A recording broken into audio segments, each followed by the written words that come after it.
Welcome to the conversation. We're going to talk about Joe Biden and the withdrawal from Afghanistan and what went wrong, what went right. If you're looking at the pictures and think, well, it looks like a lot of things went right. I hear you on that, but I think there's just a lot more nuance to that story. We're going to bring on John Haltiwanger. He's a senior politics reporter at Insider to talk about it. John, welcome back to the show. Hi there, thanks for having me. No problem. All right, you saw the press conference, and it looks like there is tremendous disagreement about it. People ranging from furious about it and claiming that he's finger pointing at other people to people saying, no, I think the American people largely agree with him. What was your take?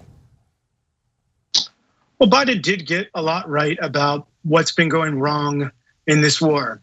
He was brutally honest with Americans about the fact that multiple presidents have made missteps in Afghanistan over the years, and it's largely been an embarrassing disaster for the US, which is precisely why he made the very difficult decision to withdraw US troops and to end this war very close to the 20th anniversary. A lot of people would say that although Biden said during the speech that the buck stops with me, that he actually passed the buck on to others. He was very critical of Afghan leaders who have fled the country and of the Afghan military over what's happened in Afghanistan over the past week or so, where we've seen the Taliban basically stroll into major cities with the Afghan military barely putting up a fight or actually not putting up a fight at all. This has been a remarkably fast takeover of Afghanistan, though I should note that the Taliban already controlled up to 85% of the country in July. So it wasn't as if they were starting from scratch. Things have not been going well in Afghanistan for a while. So Biden did make a number of valid points in that regard. It's true that the Afghan military did not put up a fight.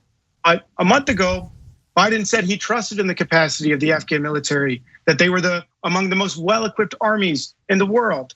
And he said that he thought that they could hold off the Taliban. 4 weeks later, we've seen how wrong he was.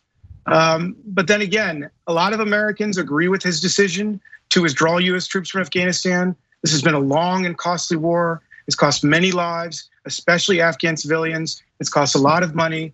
And I think at the end of the day, this is probably unlikely to hurt Biden politically. Yeah, so I have a defense of Biden, and I don't often defend Biden because I don't think he's genuine in a lot of his domestic policy positions, et cetera. But to me, it's less about defending Biden than it is, and he's right, the buck does stop with him. And so he should have checked better on the folks I'm actually going to blame that I think shoulder 90% of the blame here, but I'm not sure that I'm seeing that in the press a lot. So I wanted to get your thoughts on it. To me, it's kind of obvious. It's the Pentagon. They blew it.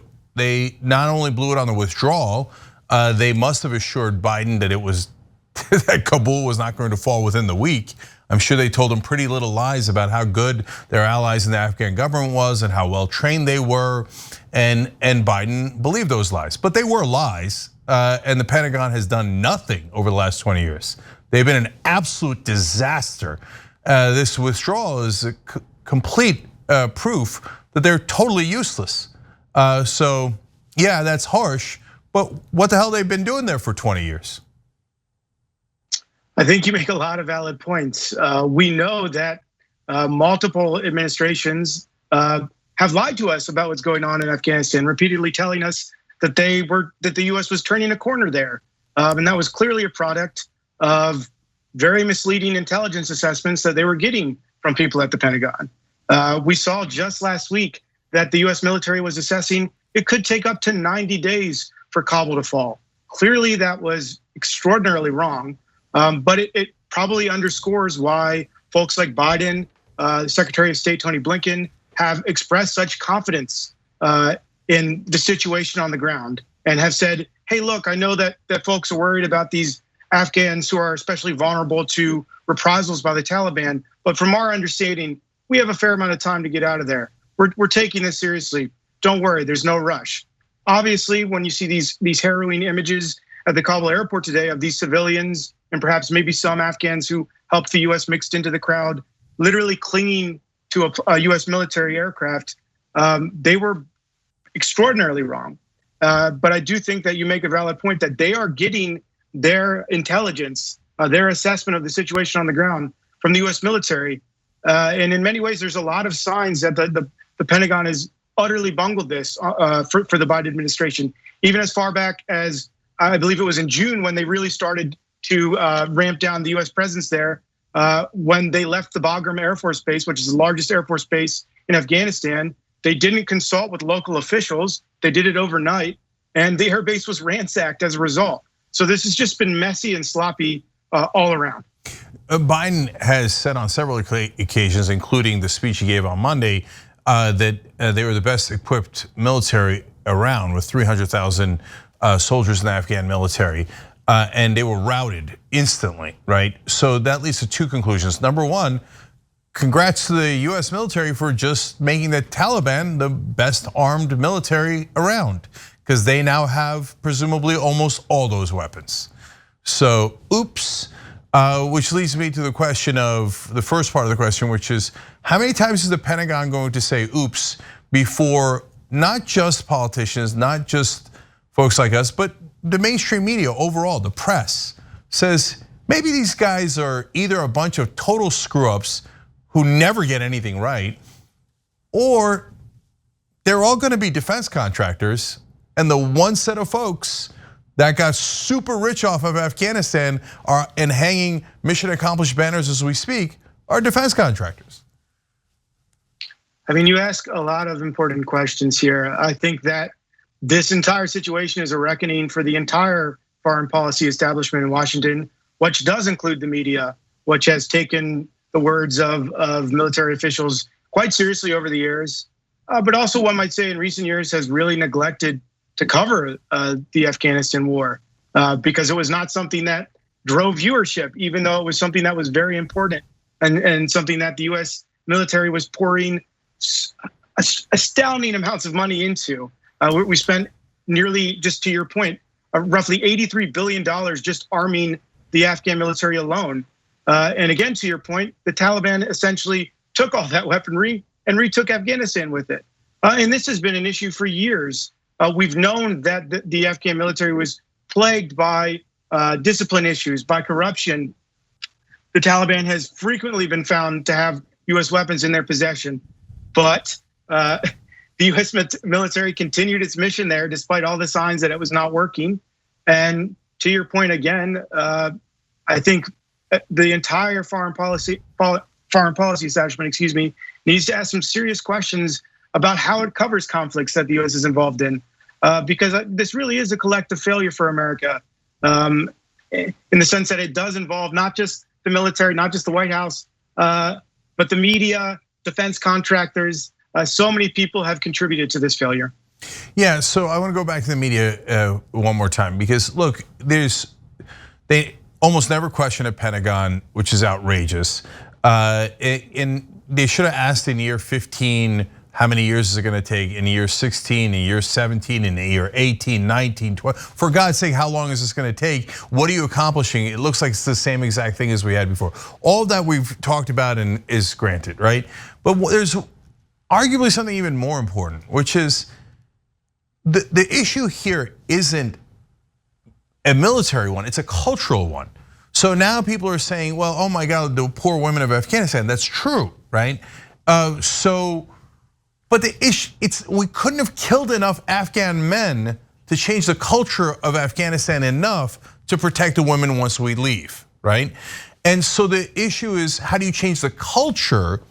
And that's in some ways more of a third rail issue. It feels like, oh yeah, we can go invade a country and kill hundreds of thousands of people, and that's not a big deal. But if we talk about changing people's cultures, oh, that's unacceptable, right?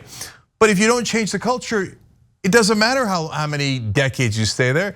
The same exact thing would happen the minute you leave. I think it was very arrogant for the US to assume it could ever really fundamentally change Afghanistan. One valid point that Biden made during his speech today is that Afghanistan is the graveyard of empires. The US is just the latest empire to engage in a devastating and failed imperialistic experiment in Afghanistan. We've exhibited an extraordinary level of hubris by staying there as long as we did. Biden, in many ways, was the only president who was willing to rip the Band-Aid off and admit that the US failed and it was time to go.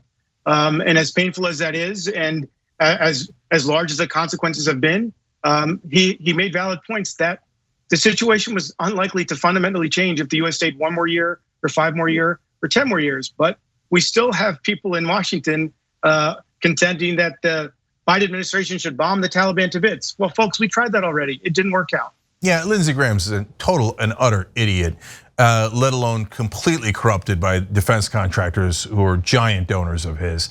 Because he mentioned that on Monday over and over, oh, we should just kill them all. What an idiot that guy is. Nobody should ever take him seriously.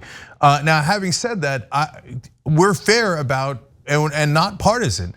There's tons of blame for the Democratic Party too. Here, as everybody's attacking Biden, I'm saying, actually, I agree with you. He did something courageous. He ripped a Band-Aid off. No, they were never gonna solve this. Could have stated, he said it right. He said, if we left 5 years ago, or if we left 15 years from now, the same exact thing would have happened. And he's definitely right about that. On the other hand, Barack Obama did a surge in Afghanistan. Are we ever gonna go back and have a reckoning on that and go, oh yeah, that was a miserable failure?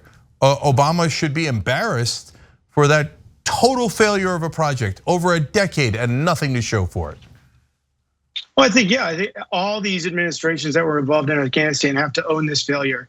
Perhaps none more so than the Bush administration. I think it's important to remember. Yep. The Taliban actually offered to hand over Osama bin Laden within about a week of the invasion in exchange for the US to stop bombing.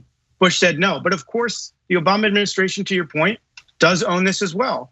The surge was actually something that Biden objected to as vice president. Yep. Biden became convinced that many years ago that the US president's presence in Afghanistan was not productive and that the war was essentially futile. So he's tried to be a voice of wisdom on this for many, many years. But yes, to your point, the Obama administration owns this as well. They own the fact that the drone war was drastically escalated during that era, leading to many civilian deaths and arguably helping terrorist groups around the world, jihadist groups, recruit by pointing to the US as an imperialistic force that doesn't care about civilians.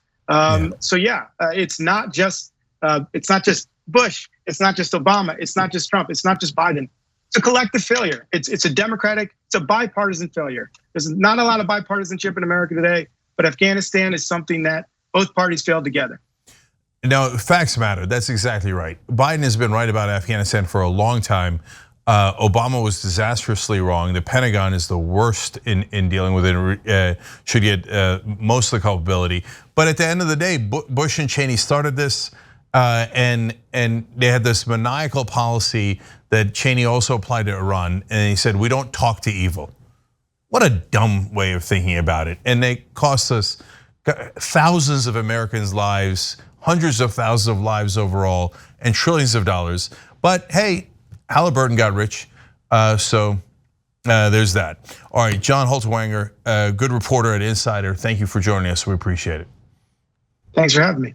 Thanks for watching the Young Turks. Really appreciate it. Another way to show support is through YouTube memberships. You'll get to interact with us more. There's live chat emojis, badges.